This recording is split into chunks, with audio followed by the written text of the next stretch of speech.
Hello writers, welcome to a writer's workshop mini lesson. Today we're going to be looking at how to punctuate dialogue, and my favourite strategy to help us remember that is called 66 and 99. Now they're my names for the punctuation that we use for dialogue. The real names are quotation marks, and we use quotation marks to show when a character is talking, and it shows their direct speech. So that means the actual words that they are saying and those words only.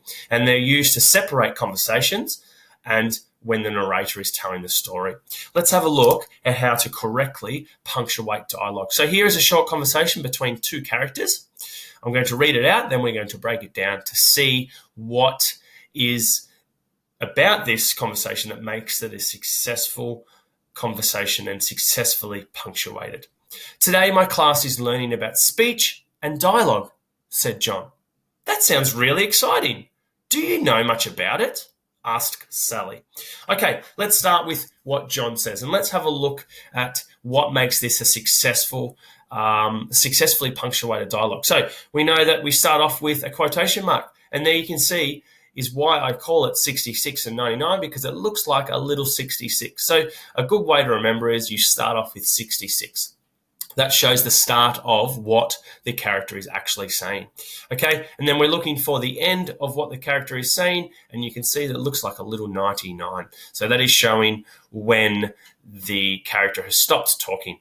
Okay, this little punctuation here, we need to make sure we put punctuation inside the 99 or inside the second quotation mark, and that could be a comma, it could be a full stop, it could be an exclamation mark, or it could be a question mark, which you can see down here.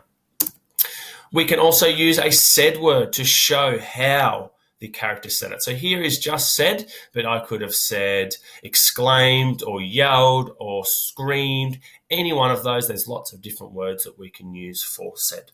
All right, let's have a look at the next line. Now, before we get to it, I noticed there was a big gap here. I was thinking, why did they do that? Is that a mistake? No, it is not a mistake. When we have more than one character talking, when the next person starts talking, you give them a new line, and that's just to help the reader understand who is talking, and it helps follow along the conversation. So it's a new speaker, a new line. So this character here is Sally, and she's talking now, so we've given her a new line. Okay, I can see 66 to start, or a quotation mark to show that Sally has started talking. I can see a 99 to show that that is when she stopped talking. I can see punctuation inside the 99. This time it's a question mark because Sally has asked a question. And I can see a said word here, which is actually asked because Sally asked a question. So that is how you correctly punctuate dialogue: 66, 99, punctuation, and a said word.